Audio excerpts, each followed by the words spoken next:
vous êtes dans le camp du diable et vous faites le travail du diable. Amen. Donc, l'évangile doit être prêché jusqu'aux extrémités de la terre. Dieu vous a amené là où vous êtes. Il nous a amenés à chacun d'entre nous. Il nous donne la possibilité de nous approcher de lui dans la prière, dans le jeûne. Quand il nous montre ce qu'il y a là dehors, il dit, regardez, les champs sont mûrs pour la moisson. Je me rappelle en 96 ou en 97, j'étais dans le Minnesota et c'était dans un camp de frères et on était là pour une retraite. Un soir, il y avait le frère Peter Broussati qui était chargé des activités agricoles dans ce camp. Il me dit, Lazare, regarde, il va bientôt pleuvoir.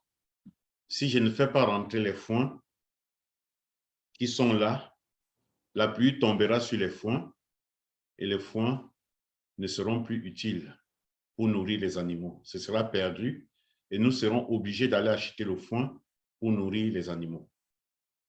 Je l'ai vu, je l'ai accompagné, c'est là où j'ai appris comment le tracteur peut aller faire les ballots de foin, porter les foins, les mettre dans le hangar pour attendre l'hiver. Oui, quand la moisson est mûre, si personne ne sort pour récolter, cette moisson, elle va pourrir, elle sera perdue. Et le Seigneur dit, la moisson est grande. Ça, c'est Matthieu, je crois, Matthieu 8, non 9, 37 et 38. La moisson est grande, mais il y a peu d'ouvriers. Priez donc le maître de la moisson d'envoyer les ouvriers dans la moisson. Qui sont les ouvriers de la moisson qui est mûre? C'est nous. C'est nous. C'est nous. Nous prions. Vous savez, il y a des gens qui font ce genre de prière. Me voici, Seigneur, envoie mon frère. Non. Nous devons faire comme Ésaïe, dans Ésaïe 6, 8. Me voici, Seigneur, envoie-moi. Envoie-moi. Je suis prêt à aller. J'ai souvent dit qu'il y a 3 types de missionnaires. Dans chaque missionnaire, il y a 3 missionnaires. Le missionnaire qui prie, le missionnaire qui donne et le missionnaire qui part. Le missionnaire qui prie, le missionnaire qui donne, le missionnaire qui part. Nous devons avoir l'esprit missionnaire en nous. Si nous ne sommes pas des ouvriers de la moisson, nous n'aurons pas la récompense qui doit être remise aux ouvriers. Je répète bien, dans chaque missionnaire, il y a 3 missionnaires. Le missionnaire qui donne, le missionnaire qui prie et le missionnaire qui part. Alors, quelle est notre prière? Notre prière doit ressembler à celle que nous propose le psalmiste au psaume 2, verset 8. Demande et je te donnerai les nations pour héritage et les extrémités de la terre pour possession. Demande et je te donnerai les nations pour héritage et les extrémités de la terre pour possession. Il y a cet homme de Dieu, ce réformateur qui a vécu en Écosse à l'époque d'une femme qui était terrible.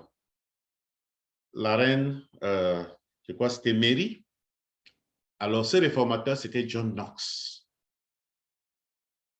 Il n'avait qu'une prière. Seigneur, donne-moi l'Écosse, sinon je meurs. Donne-moi l'Écosse. Il demandait l'Écosse à Dieu. Donne-moi l'Écosse, sinon je meurs. Pour lui, l'héritage qu'il demandait à Dieu, c'était l'Écosse. Aujourd'hui, tu as les nations. Je vais dire une chose. Il y a des gens qui ont résisté à l'évangile en Afrique, qui se retrouvent au Canada, qui se retrouvent aux États-Unis.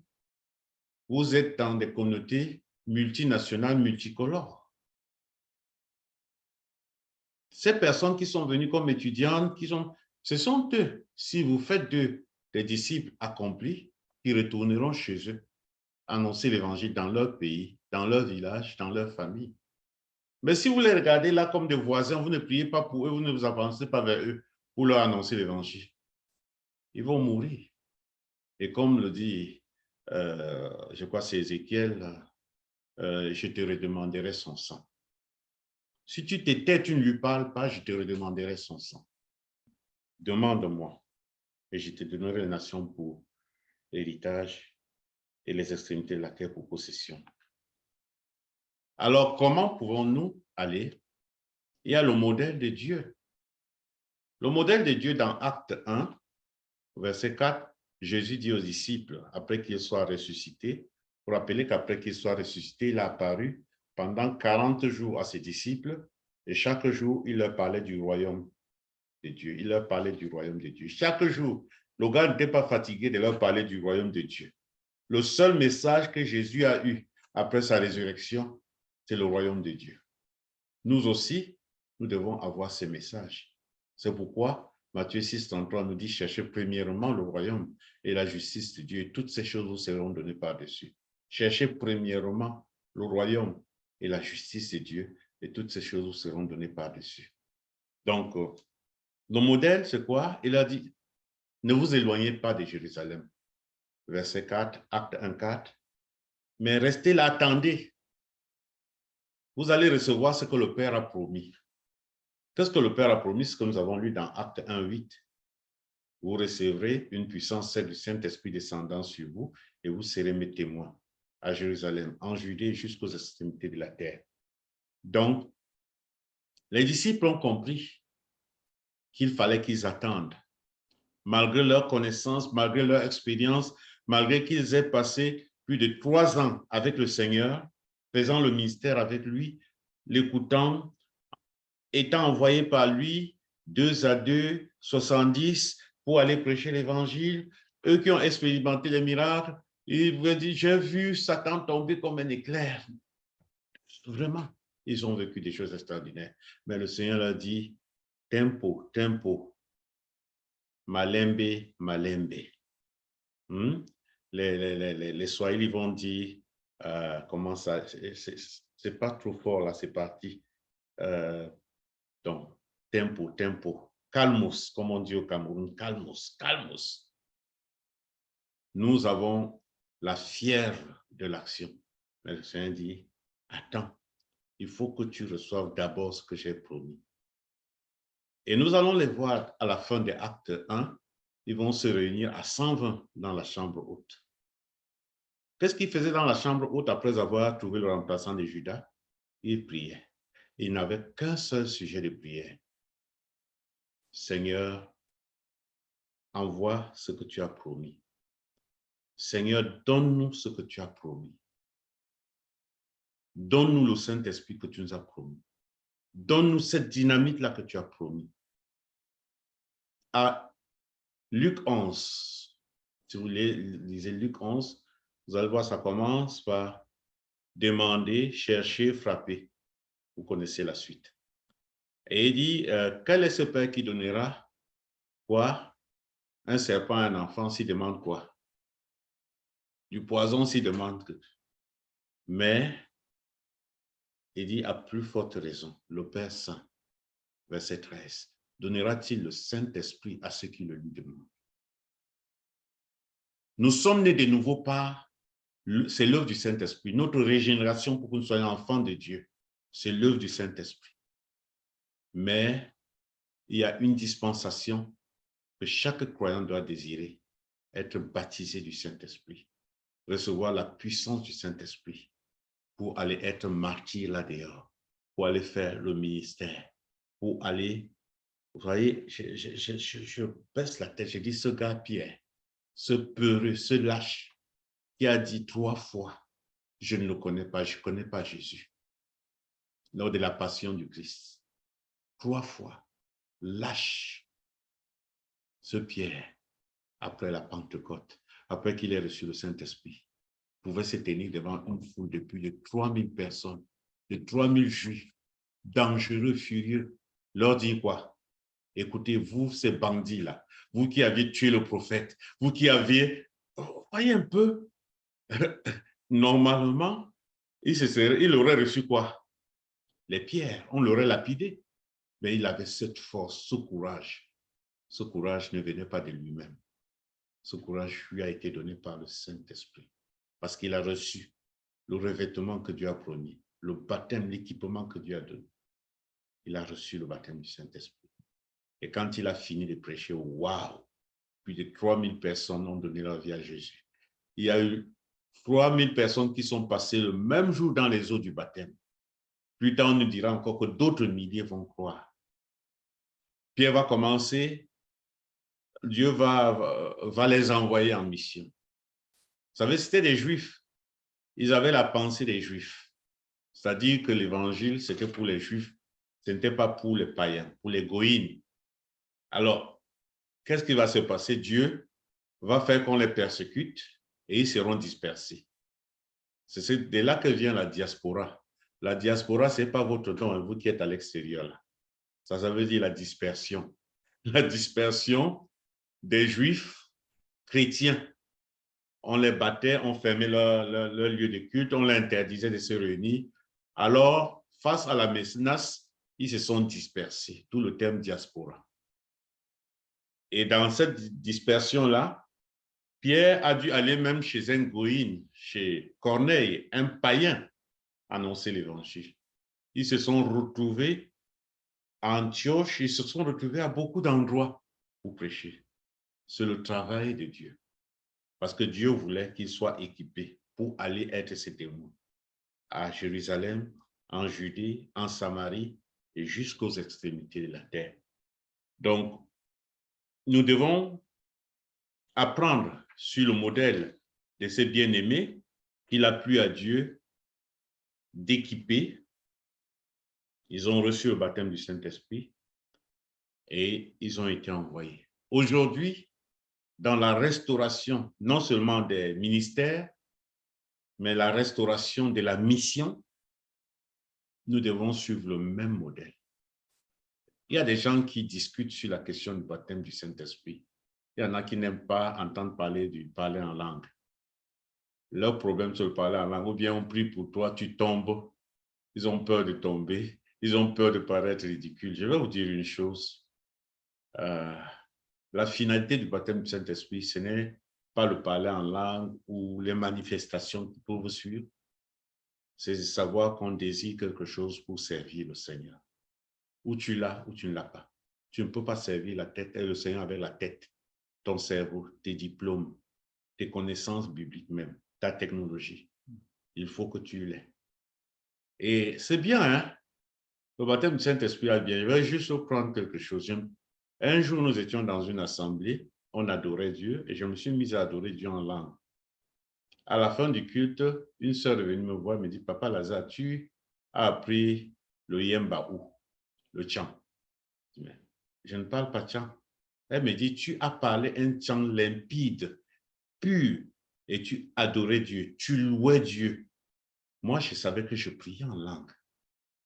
Il y a des dimensions dans le combat spirituel où vraiment l'intelligence va nous manquer. Nous nous mettrons à adorer et nous nous mettrons à louer Dieu, adorer Dieu et à prier même en langue. Je n'ai pas besoin de savoir, de comprendre tout ce que Dieu fait dans ma vie. Nous vivons dans j'allais dire, dans un paradigme logique où tout doit s'expliquer, où nous devons tout comprendre, nous devons tout maîtriser, nous devons tout ça. Non, excusez-moi, c'est pas vrai. C'est pas vrai. Je vais donner deux exemples. Un jour, Loren Cunningham, le fondateur de Jeunesse en Mission, Dieu lui a dit, il sortait de sortir des marchés et de prendre de l'argent dans sa poche, une certaine somme là. Arrivé quelque part, Dieu lui dit, jette cet argent par terre. Il dit, mais ça ne va pas là. J'ai dit, il a résisté, il a avancé. Plus il avançait, plus il perdait la paix dans son cœur. Il a dit, je vais obéir à Dieu. Il est revenu à l'endroit où Dieu lui a parlé, il a jeté l'argent. Il est parti. Il est resté sans réponse. Mais un jour, lors d'un témoignage, un frère s'est levé. Il a dit, voici comment je suis venu au Seigneur. Un jour, j'ai dit au Seigneur, si tu veux que je te donne ma vie, fais qu'à tel endroit, je trouve de l'argent. Et c'est à l'endroit où Loren Cunningham avait jeté l'argent. Il y a des dimensions de notre vie de foi qui est de la folie. Je me rappelle quand Babette devait naître, jeudi soir, vers 17 h comme ça, je sens le Saint-Esprit me dire, prends ta femme, tu l'amènes à la maternité, elle va accoucher. Je viens de dire à maman Paulette, je dis, prends tes choses, Dieu m'a dit que tu vas accoucher. Donc, après ton pas. Elle me dit, tu es comment? Quelqu'un porte sa grossesse. C'est la personne qui sent les contractions. Est-ce que tu peux sentir les contractions à sa place? Elle m'a souvent dit, tu sais, hein, parfois tu fais comme un fou. Mais je sais que je te suis parce que je sais que Dieu agit en toi. C'est la vérité. Elle prend les choses, elle prend quelques trucs et on s'en va à la polyclinique Sopo. Ça existait encore. Je viens, je dis, ma femme va accoucher, donnez-lui une chambre. Le lendemain, vous savez, à 10h15, Babette est née. Je ne peux pas expliquer. Si nous sommes enfants de Dieu, nous sommes conduits par l'Esprit de Dieu.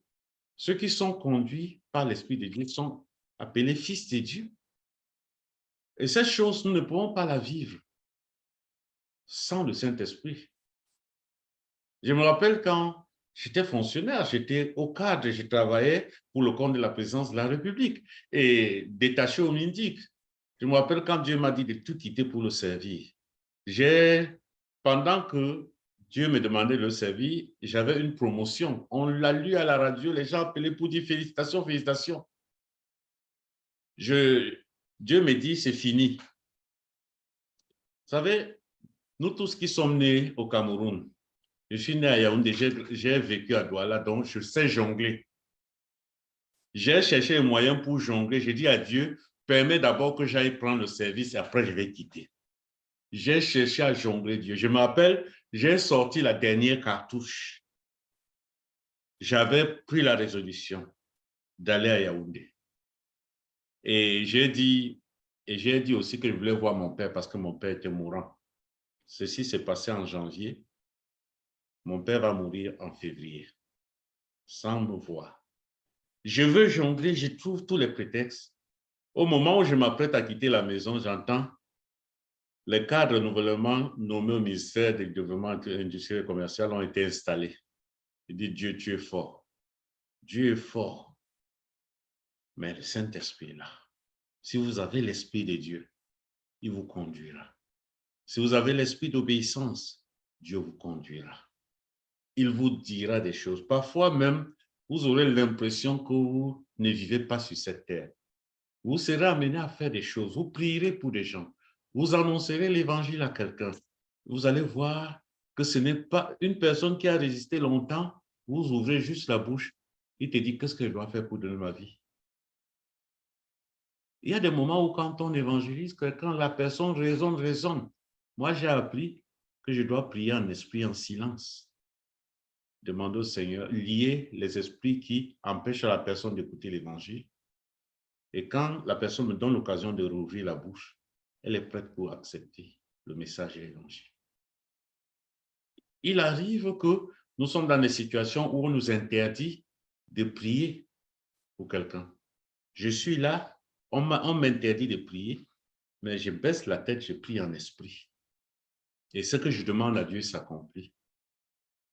Et la personne va me dire, pasteur, il se passe quelque chose, est-ce que tu peux prier? J'ai dit oui. Moi, je sais pourquoi la personne a réagi comme ça. Nous avons besoin du Saint-Esprit, nous avons besoin d'être équipés du Saint-Esprit parce que nous avons du travail. Le Canada, les États-Unis ou d'autres, c'est la porte des nations aujourd'hui. Vous avez plus d'opportunités que nous.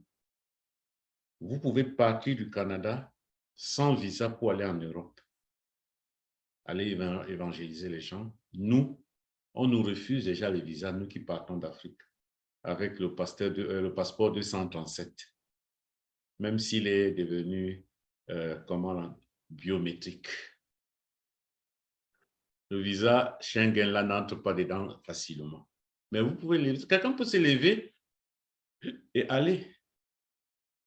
Quelqu'un peut consacrer un week-end pour aller évangéliser une famille, quelque part. Récemment, Dan et Paul sont allés en Tunisie. Est-ce que moi qui viens d'Afrique, j'aurai le même privilège qu'eux? Vous devez être prêt. Vous devez être prêt. Seigneur, équipe-moi. Seigneur, donne-moi le Saint-Esprit. Je voudrais terminer par quelque chose. C'est un temps où nous allons juste partager les bénédictions. Je vais prier pour que le Seigneur vous bénisse. Je voudrais un peu m'intéresser à ce qui s'est passé avec Jacob dans Genèse 49. Vous rappelez que Jacob a eu 12 enfants, n'est-ce pas? Je rappelle Ruben, Simeon, Lévi, n'est-ce pas? Judas, Issachar, Zabulon, Dan, Naphtali, Gad, Asher, Joseph et Benjamin. Et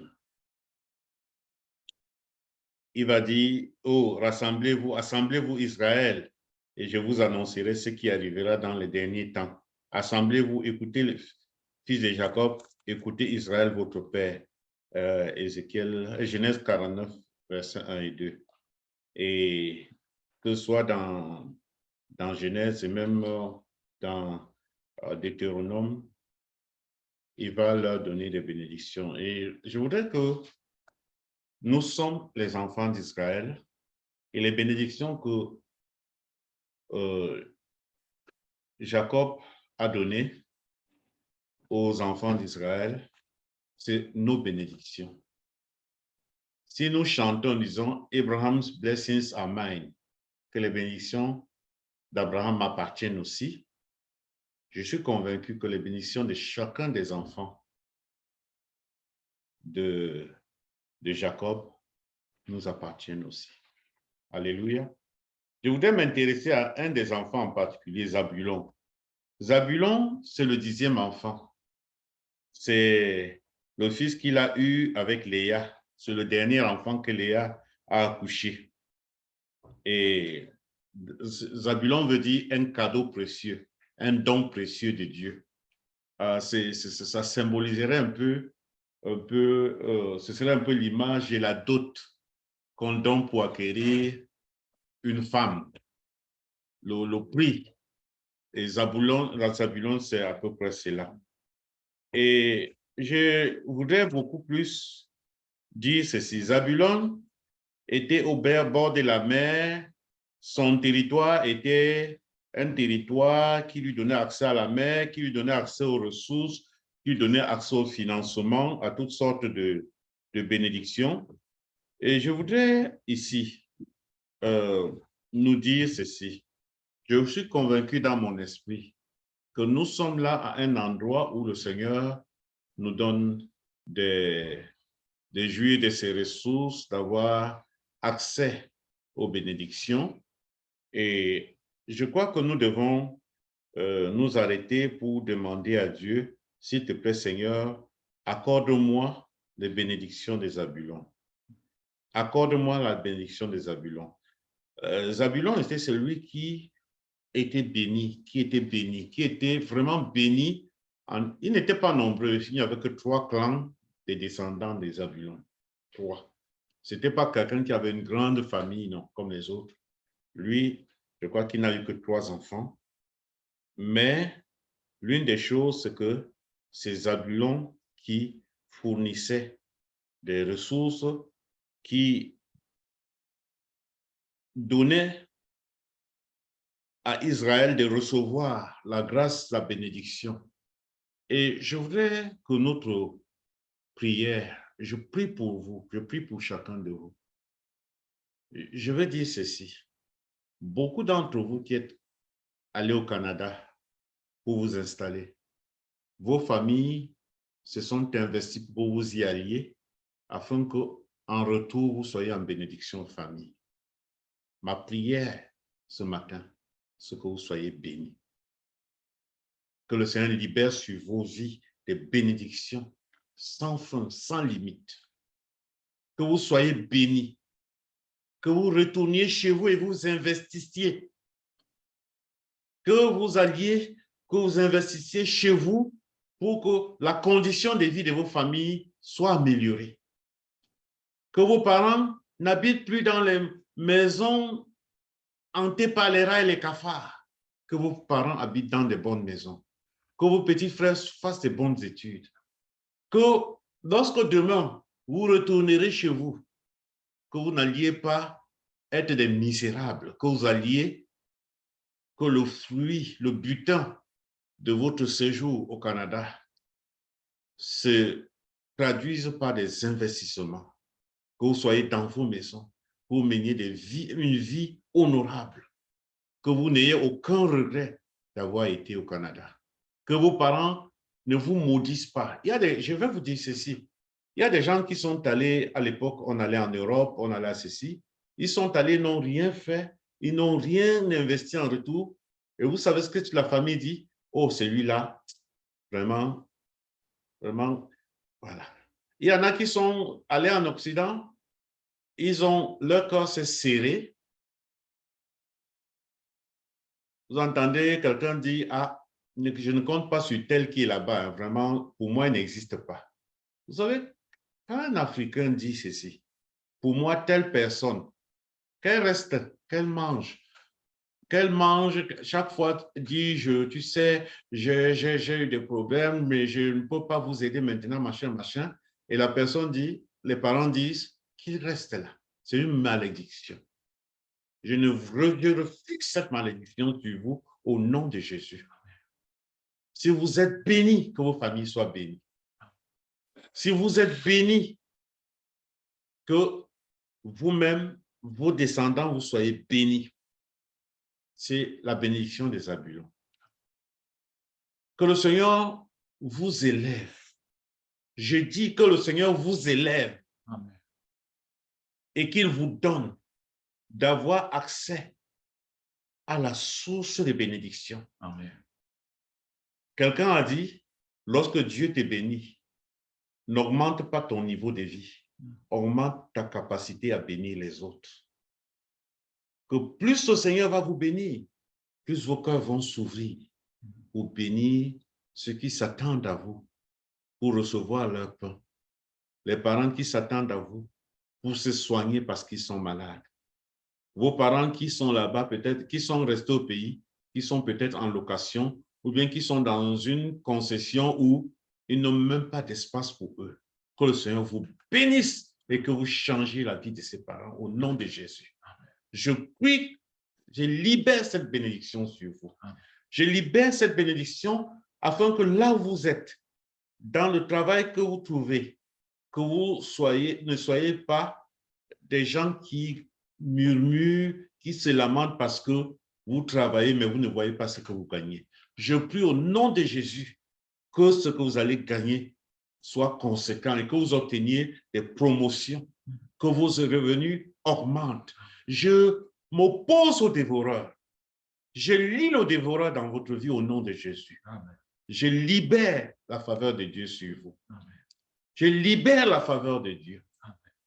Que ceux qui s'approcheront de vous disent oui, il est béni. Amen. Que la grâce qui était sur Isaac, vous vous rappelez, Isaac, au commencement, quand il allait faire des chants par-ci, par-là, on le provoquait, on le taquinait, c'était la guerre, on venait fermer ses puits, on chassait ses serviteurs. Mais il est arrivé à un endroit où il a sémé. Il a sémé et il a récolté au centuple. Il a appelé cet endroit Rehoboth, c'est-à-dire le lieu d'élargissement. Amen. Que le Seigneur vous accorde l'élargissement de Rehoboth au nom de Jésus. Amen. Que le Seigneur vous fasse parvenir à Rehoboth au nom de Jésus. Amen. Vous savez, Jabès, 1 Chronique 4, 9 et 10, a fait cette prière. Seigneur, si tu éloignais de moi la malédiction, je prie au nom de Jésus que toute malédiction soit éloignée de toi au nom de Jésus. Amen. Il a dit, si tu pouvais éloigner de moi la souffrance. Frère, la souffrance est une réalité spirituelle. C'est une forteresse spirituelle. Parfois, vous êtes au Cameroun, vous entendez quelqu'un dire, chaque fois que j'ai quelque chose, quelqu'un tombe malade, ou il y a un deuil. Et l'argent qu'ils ont, ils ne savent pas ce qu'ils font avec. Je chasse cet esprit de souffrance de ta vie au nom puissant de Jésus. Amen. Au nom puissant de Jésus. Amen. Que le Seigneur te donne et que tu prospères. Jabez a dit, élargis l'espace de ma tente. Que le Seigneur élargisse ta capacité de bénédiction. Il dit, si tu pouvais me bénir, que le Seigneur chasse à jamais de ta vie la malédiction. J'annule ici toute malédiction humaine, toute malédiction, même que tu as mérité peut-être parce que tu as posé un acte et aujourd'hui tu t'es repenti. Je chasse ces malédictions et je déclare que la malédiction ne fera pas partie de ton héritage au nom de Jésus. Amen. Je prie que le Seigneur éloigne de toi les dévoreurs. Amen. Parfois, nous tolérons autour de nous des dévoreurs. Il y a des gens qui viennent auprès de nous juste pour nous ruiner, pour nous empêcher de nous épanouir. Que le Seigneur chasse de toi les dévoreurs. Au nom puissant de Jésus. Au nom puissant de Jésus, reçois que le dévoreur soit à jamais banni de ta maison, de ton esprit. Je prie que le pilleur ne vienne jamais t'attaquer à ce qui t'appartient. Que le pilleur soit éloigné de toi. Amen. Je prie que le Seigneur t'accorde la grâce. Entends sagesse, qu'il t'accorde la sagesse. Amen. Que tu marches dans la sagesse. La crainte de l'Éternel, c'est le commencement de la sagesse. La crainte de l'Éternel, c'est le commencement de la sagesse. Sois béni. Reçois le don de sagesse. Reçois le don d'abondance. Je prie pour toi. Je suis en train de conclure. Je fais la prière que Jean a faite à Gaius, pour Gaius. Je prie que tu prospères à tous égards. Je prie que tu prospères à tous égards. C'est-à-dire que tu sois béni à tous égards. Que tu sois béni physiquement, professionnellement, spirituellement, sur le plan social, sur le plan familial, sur le plan financier, sur le plan matériel.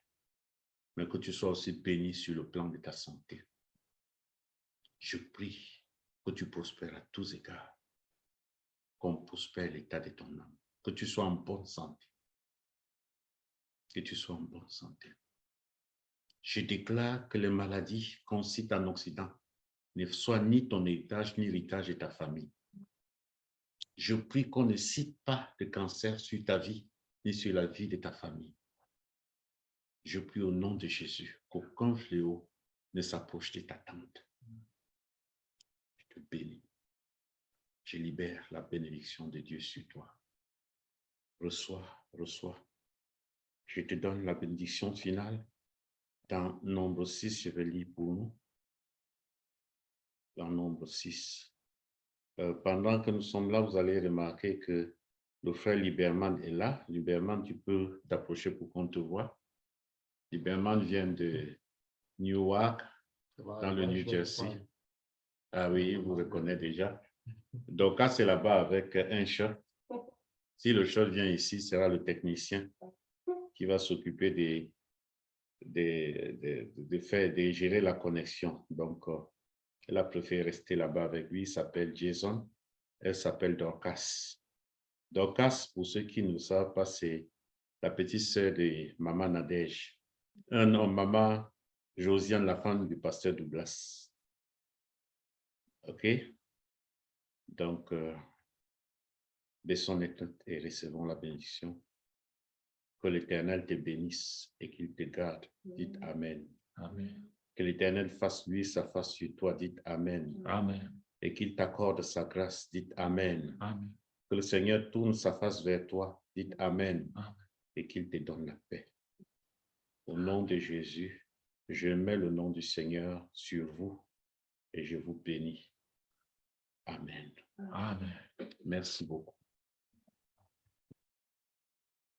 Bon, tout à l'heure, quand Mamie et Anissé vont rentrer, je vais prendre la route pour l'aéroport parce qu'il faut que je sois à Orlando ce soir. Et demain après-midi, je prendrai l'avion d'Orlando pour Atlanta et d'Atlanta Paris. Paris-Douala. J'arrive mardi soir à Douala. Que le Seigneur vous bénisse. Et bonne fête de Pâques. Alléluia. Que le sang de Jésus soit aspergé sur les linteaux de vos portes et de vos fenêtres, sur vos voitures, un peu partout, de sorte que lorsque l'ange de la mort va passer, il passe outre, Pessac, il passe outre, il ne vous touche pas. Soyez bénis au nom de Jésus. Amen. Amen. Amen. Amen. Amen. Amen. Merci. Merci beaucoup, Papa Lazare. Tu peux occuper cette place. Il semble qu'on va mieux te voir. Merci. Là, vous allez bien me voir. Ok, merci. Que le Seigneur soit béni. Nous sommes contents d'avoir passé ce temps avec le pasteur Lazare. Et nous n'allons pas traîner. Je vais juste dire que tout ce qu'il nous a dit, c'est ce que nous avons passé le temps à partager pendant la semaine. Donc, je ne sais pas si vous avez vu la main de Dieu qui est en train de nous encourager à continuer dans le sens où nous sommes en train de continuer pour la présence du Saint-Esprit au milieu de nous. Et nous sommes vraiment bénis. Donc, je ne sais pas si il y a quelqu'un qui a un témoignage ou alors une action de grâce, parce que le pasteur, lui, il faut qu'il commence à se préparer, mais nous, on peut conclure, il est en train d'aller se préparer. Donc, s'il y a un témoignage, une action de grâce, on peut la prendre, mais on va réserver les autres quand on sera ensemble. Donc,